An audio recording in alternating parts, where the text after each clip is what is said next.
Soy el pastor Juan José Gil. Estaba observando, no os lo puedo enseñar, las estoy viendo desde aquí. Estoy observando en esta época del año, las águilas que están criando salen a veces en grupos, por lo menos dos, pero en este momento, aquí cerca de la montaña, hay 4 águilas que están sobrevolando, seguramente buscando algo de alimento, ya que están criando necesitan llevar a sus polluelos algo. ¿Sabes?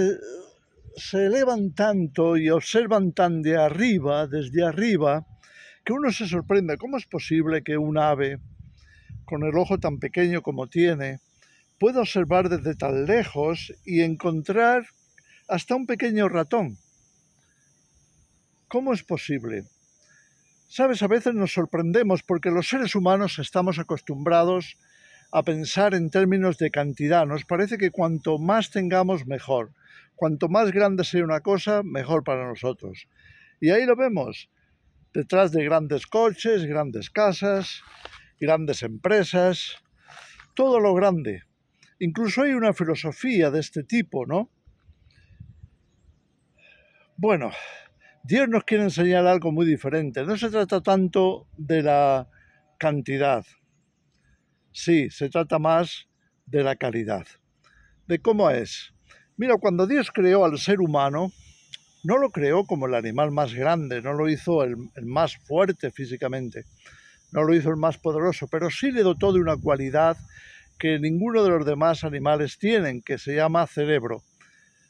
Por supuesto, todos los animales tienen su pequeño cerebro o su gran cerebro, pero no tiene, ni mucho menos, la calidad que el cerebro humano. El cerebro humano fue hecho a imagen y semejanza desde Dios. Y eso nos da una ventaja, un privilegio tremendo, sobre toda la creación. Dios lo ha hecho así para que también nosotros entendamos que no se trata de cantidad, de tener más. Mira, el ser humano, en comparación con el planeta Tierra, somos invisibles, totalmente invisibles. Somos más pequeños que nosotros vemos a las hormigas, muchísimo más. Tendrían que vernos, si nos quisieran encontrar desde el espacio, tendrían que vernos con una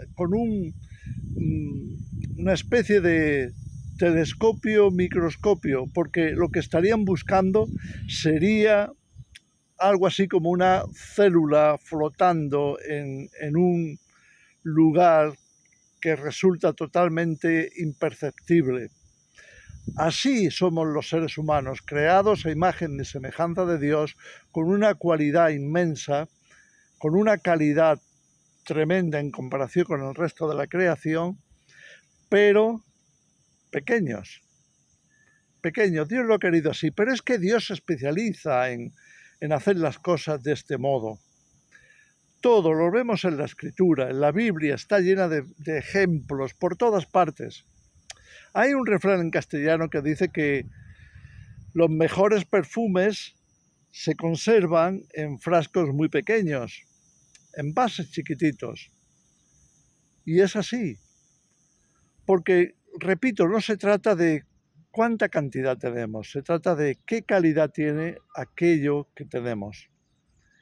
Entonces hay vidas que a veces parecen enormes, inmensas, gente con gran fama, gente que podría decir qué suerte tienen, todo el mundo les conoce, se le abren las puertas en todas partes, son aceptados, son bienvenidos, ganan mucho dinero, tienen muy buena posición, todas esas cosas que parecen grandes a los ojos humanos. Sin embargo, se corresponde eso con la calidad de vida que tienen, porque que estén en esa situación o en esa posición no significa que sean felices o que tengan paz en sus vidas o que tengan calidad de vida. Muchos de ellos caen en las drogas o se dejan arrastrar por distintos vicios y al final despilfarran todo lo que tienen, lo gastan en tonterías porque no tienen capacidad de pensar más allá de lo que tienen delante de sus ojos. No observan, no analizan, no estudian y por tanto no pueden decidir bien. No tienen la calidad, podríamos decir, de pensamiento, de reflexión, de razonamiento que deberían de tener para sacar el máximo de provecho a lo que la naturaleza o Dios les ha concedido. La Biblia está llena de casos, de ejemplos, aparte del ser humano, que por supuesto somos muy pequeños en comparación con un caballo, con un elefante, con los grandes peces, con ballenas. Somos casi invisibles a sus ojos, y mucho menos si pensamos en dinosaurios. ¿Sabes? Mira, el arca de Noé, en comparación con la tierra, era un lugar muy pequeño, era un barco grande, pero era, en comparación, algo tremendamente pequeño. Tan pequeño es que cuando se posó sobre los montes de Ararat, el sistema montañoso de Ararat es tan inmenso, es tan grande, que resulta tremendamente complicado encontrarla. No es que no se haya encontrado, el arca de Noé se encontró, pero también ha sufrido muchos cambios en el sentido de que caen grandes heladas, caen grandes deslizamientos de barros. Ahora se dice que está semienterrada, pero cuando van a buscarla es casi imposible, es como buscar una aguja en un pajar por la inmensidad de la cordillera. El monte Ararat no es sencillamente un pequeño monte al que tú puedas ir y lo reconoces enseguida y ya está. No, es algo inmenso, grande. Por su altitud, por su extensión, es enorme. Pero el arca sí era de pequeña y sin embargo contenía toda la vida necesaria en la tierra, toda la vida que Dios quería preservar. Allí estaba, en algo tan pequeño. Como está en nosotros los seres humanos, la capacidad de salvar o perder, porque tenemos el Evangelio. Y depende de nuestra boca, un miembro pequeño, nuestra lengua, como dice Santiago, un instrumento muy pequeño, un pequeño músculo dentro del cuerpo, de los más pequeños, y sin embargo es capaz de grandes cosas. Puede incendiar como una llama pequeña un gran bosque. Las cosas pequeñas nunca deberían de ser desechables. La sociedad tiende a pensar así también. ¿Sabes por qué existe tanta interrupción del embarazo? Porque no aprecian a los pequeños bebés que están allí escondidos en el vientre de la madre. Por eso no quieren, cuando hay intereses de por medio, no quieren que las que ya han decidido abortar escuchen el latido del corazón de su bebé, porque de pronto aquello va a adquirir una dimensión diferente. Las cosas pequeñas son así de importantes para Dios. Mira, ahí tenemos en la Biblia casos tremendos. ¿Te acuerdas del ejército de Gedeón? El ejército de Gedeón comenzó siendo algo que nos pudiera parecer de una dimensión más o menos aceptable, más de 30.000 hombres. Pero ¿qué pasó cuando Dios dijo, no, son demasiados? Comenzó una criba que quedó en solamente 300,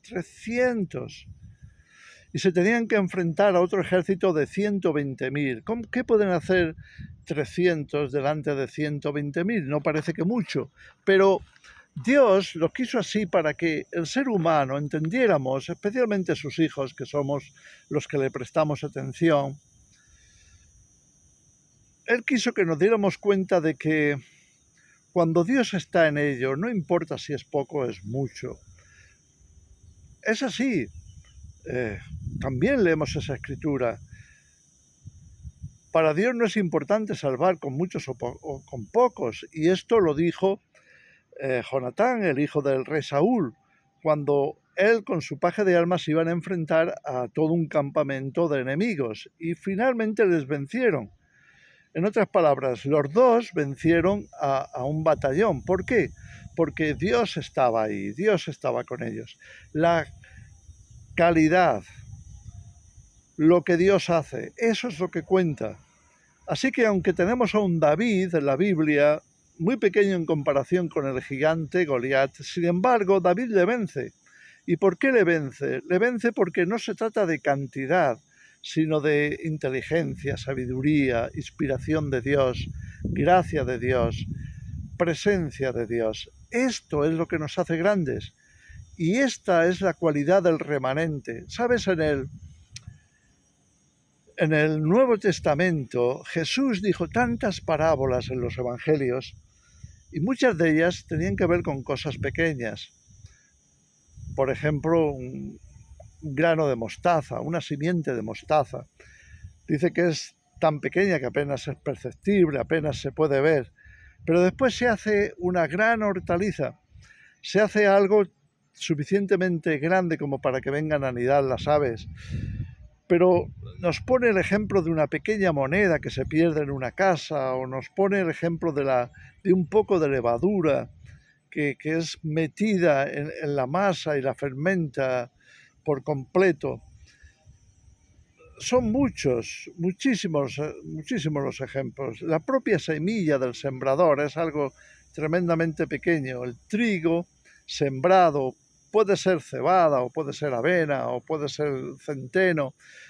Hay muchísimas pequeñas semillas, cientos de miles de especies distintas, si no millones, pero todas ellas contienen un poder tremendo. Es el poder de la minoría, es el poder de la convicción, es el poder de la fe, es el poder de la determinación, es el poder del deseo profundo, especialmente cuando Dios está ahí, cuando Dios está contigo, que sientes que puedes hacerlo. Mira, acuérdate cuando Pablo escribe Romanos 9, fíjate lo que él dice. Aunque Israel fuera innumerable como la arena del mar, solo un remanente será salvo. Solo un pequeño grupo, a eso se refiere, solo un pequeño grupo será salvo. ¿Por qué? Porque Dios no está detrás de las grandes cantidades, por extraño que nos parezca. No es que Dios no quiera que todos los hombres sean salvos. Dios quiere, pero no está en ellos el deseo, no está en ellos la capacidad de detenerse y confiar y creer. No lo está porque algo ocurre en ellos que les está mermando. Pablo dijo que era Satanás, el Dios de este mundo, que ciega su entendimiento para que no les resplandezca la gloria del Evangelio, como Pablo lo dice muy claramente en 2 Corintios. Entonces, ¿qué está pasando? Bueno, pues pasa eso, que cuando Jesús se veía delante de una multitud, realmente él sabía que ahí no estaba la calidad, no es lo que él no buscaba multitudes. Así que cuando tenemos ese impulso, oye, queremos ser muy conocidos, muy famosos, queremos que todo el mundo nos conozca, que hable de nosotros, que nos consideren, que nos respeten, que nos admiren. Perdóname, déjame decirte que estás en un tremendo error. Jesús estaba solo muriendo en la cruz y sin embargo estaba haciendo la obra mayor de toda la creación, de toda la historia, de todos los tiempos. Estaba en una cruz derrotando a mismísimo Satanás, despojando a los principados y potestades. Todos aquellos que le habían condenado eran poderosos. El gobernador romano, el Sanedrín judío. Sí, ahí estaban los fariseos, los saduceos, el sumo sacerdote o los sacerdotes, el ejército romano, los guardias del templo. Todos estaban ahí con su gran poder. Jesús se había quedado solo, pero Jesús les estaba derrotando a todos. Así funciona y así es. Y si no, mira qué pasó el tercer día. Salió victorioso hasta de la muerte. Salió victorioso de todo porque en él estaba la calidad celestial, en él estaba Dios mismo hecho hombre, en él estaba lo máximo. Mira, la Nueva Jerusalén tiene unas proporciones descomunales para nosotros los seres humanos. Es aproximadamente del tamaño de la luna. Fíjate lo que dice Apocalipsis, capítulos 21 y 22, donde se nos describe y además se nos dan las medidas. Tiene 12.000 estadios de base, 12.000 estadios de un lado por 12.000 estadios de otro. Estamos hablando de un tamaño parecido a lo que podríamos considerar dos países, como dos o o 3, si no más, países como España. Porque estamos hablando de 2.000 kilómetros. Es como desde esta parte de España del sur hasta Berlín. Ahí hay 2.000 kilómetros. Es decir, estamos hablando, en comparación con el ser humano, de una ciudad inmensa, gigantesca, porque también tiene 2.000 kilómetros de alto. Imagínate, los aviones comerciales viajan a 10.000 metros y estamos hablando de 2.000 kilómetros. 2.000 kilómetros de alto. De 2 kilómetros a 2.000 kilómetros. Fíjate la distancia en altura tan grande que hay entre el vuelo de un avión convencional de pasajeros a la Nueva Jerusalén. Así que estamos hablando de una mole inmensa, inmensa, capaz de albergar a miles de millones de personas. Pero, ¿qué ocurre? En comparación con el universo es tremendamente pequeña. Casi imperceptible, es como un pequeño grano, es algo así como una pequeña joyita. Recuerdo de niño me encantaba buscar minerales, me movía por las montañas y coleccionaba los minerales. Y recuerdo haber encontrado una pequeña joya, era algo así como una piedra preciosa, pulida. Era pequeña, pero realmente era sorprendente. Y la atesoré. Finalmente no sé qué pasó con ella, se quedó en casa, pero, ¿sabes? No son las cosas grandes las que Dios quiere exaltar, son las personas con calidad. Jesús dijo, como leemos en Lucas 12, versículo 32, no temáis, manada pequeña, porque a vuestro Padre le ha placido daros el reino. Manada pequeña, todavía el remanente es así. Somos una manada pequeña. Si Dios nos concede más o menos, eso no tiene mayor valor o mayor importancia. Jesús, frente a la multitud, les empezaba a poner pegas, exigencias, condiciones, y al final se quedaba con muy poca gente. ¿Por qué? Porque Él no estaba buscando las multitudes, Él estaba buscando a los verdaderos, a los sinceros. Por tanto, no te extrañes si ves que hay tanta gente que va a las iglesias, pero en realidad sus vidas no se corresponden con el Evangelio, quizá ni lo conozcan. En realidad sus vidas no están amoldadas al carácter de Cristo, ni están buscando el hacer la voluntad de Dios en sus vidas. Se parecen muchas veces más al mundo, que tiene más cantidades todavía, que al reino de Dios. Por tanto, el remanente es de sumo valor para Dios, porque se compone de aquellos que realmente están dispuestos a darlo todo. Estamos dispuestos a perseverar hasta el fin, estamos dispuestos a decir la verdad. Queremos estar alineados con Jesús, alineados con el Evangelio, alineados con la verdad de Dios. Y eso es al final lo que importa, no el tamaño de un canal, el tamaño de la influencia, el tamaño de la fama, el tamaño del dinero que se tiene. Hasta Satanás sí que a veces esa regla le da la mayoría del dinero y del poder terrenal a muy poquita gente. ¿Por qué limita a Dios? Dios nos tiene reservado lo mejor a los pocos que realmente confiamos en Él. Fíjate lo que le dice, y voy a terminar con esto, fíjate lo que le dice a la iglesia de Filadelfia en el capítulo 3 de Apocalipsis. Aunque tienes poca fuerza, has guardado mi nombre, no lo has negado. Por tanto, yo te pondré como columna en la Nueva Jerusalén. No saldrás de allí, sino que estarás siempre disfrutando de la presencia de Dios, siempre en lo máximo, siempre en la mayor de las calidades de vida posibles. Así que estemos pendientes de lo que Dios tiene, lo que Dios quiere hacer, lo que Dios nos da, para hacer de ello el mejor uso posible, porque se trata de cantidad, no se trata de llenar el mundo con un montón de proyectos y de cosas que luego a la postre no aprovecha. Se trata de cumplir el Evangelio, de vivir y hacer la voluntad de Dios, de hacer aquello que sabemos que ha sido revelado, que está en el corazón de Dios y que Él pone en el nuestro para darnos calidad, no tanta cantidad. Que el Señor os bendiga.